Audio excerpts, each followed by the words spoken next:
Job online কোম্পানিতে আপনাকে স্বাগতম। রপ্তানি প্রক্রিয়াকরণ এলাকা কর্তৃপক্ষ থেকে আবার নতুন একটি বিজ্ঞপ্তি প্রকাশ করা হয়েছে।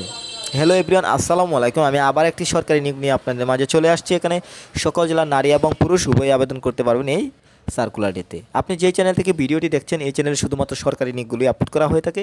আপনার পছন্দের তালিকায় যদি থাকে সরকারি নিয়োগ বিজ্ঞপ্তি, আমাদের ইউটিউব চ্যানেলটি সাবস্ক্রাইব করে রাখুন, সেই সাথে ফেসবুক পেজটি ফলো দিয়ে রাখুন। এখানে দেখতে পাচ্ছেন রপ্তানি প্রক্রিয়াকরণ এলাকা, ভালোভাবে লক্ষ্য করবেন। এখানে BEPZA.gov.bd এটি হচ্ছে অফিসিয়াল লিঙ্ক। এই লিঙ্কে প্রবেশ করে কিন্তু আপনি পুরো সার্কুলারটি দেখতে পারবেন। এবং সেই সাথে এখানে সার্কুলারটি প্রকাশিত হয়েছে 14 নভেম্বর 2024 এবং এখানে ক্যাটাগরিগুলো দেখতে পাচ্ছেন। তো এই আবেদনটি অবশ্যই আমরা সংক্ষিপ্তভাবে তুলে ধরব। তো এই সার্কুলারের আবেদনটি অবশ্যই ডাকযোগের মাধ্যমে করতে হবে। আপনি যদি আমাদের মাধ্যমে আবেদন পেতে চান, যদি একটি বেটার অ্যাপ্লাই পেতে চান, অবশ্যই স্ক্রিনে দেওয়া নাম্বারে যোগাযোগ করবেন। সেই সাথে যে কোনো ধরনের সরকারি চাকরির চূড়ান্ত শাসন যদি পেতে চান, স্ক্রিনে দেওয়া নাম্বারে যোগাযোগ করবেন। এখন আমি ধারাবাহিকভাবে ক্যাটাগরি তুলে ধরবো। একে দেখতে পাচ্ছেন মেডিকেল অফিসার, এখানে বেতন দেওয়া হবে 53,000 টাকা, গ্রেড 9 অনুযায়ী, বয়স 30 বছর। এখানে পদের সংখ্যা একটি, MBBS ডিগ্রিধারী হতে হবে। এবং সেই সাথে 2 রয়েছে ডেন্টাল সার্জন, এখানে গ্রেড 9 অনুযায়ী বেতন দেওয়া হবে, পদের সংখ্যা একটি, বয়স 32, এখানে BDS ডিগ্রি থাকতে হবে।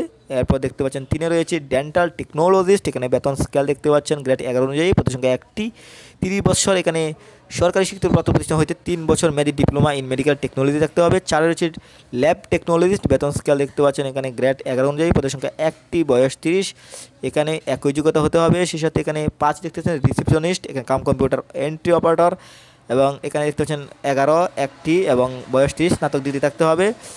এরপর দেখতে পাচ্ছেন এখানে সর্বশেষ ওয়ার্ড বয়, এখানে গ্রেড 20 অনুযায়ী, পদের সংখ্যা একটি, বয়স 30, অষ্টম শ্রেণী পাশী।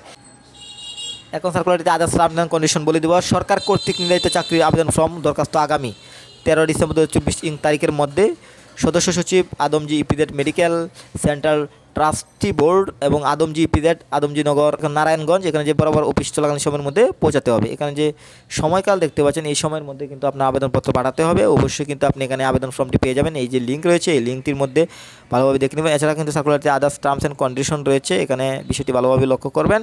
এবং এখানে কিন্তু আপনার কত টাকা লাগবে, এখানে ব্যাংক ড্রাফট করতে হবে, এই বিষয়গুলো কিন্তু স্পষ্টভাবে দেওয়া রয়েছে। এছাড়াও কিন্তু সার্কুলারটি কিন্তু আপনি অফিসিয়াল লিঙ্কে পেয়ে যাচ্ছেন। এই হচ্ছে আপনার আদমজি ইপিজেড সর্বশেষ সার্কুলার। আশা করি পুরো সার্কুলারটি বুঝতে পেরেছেন।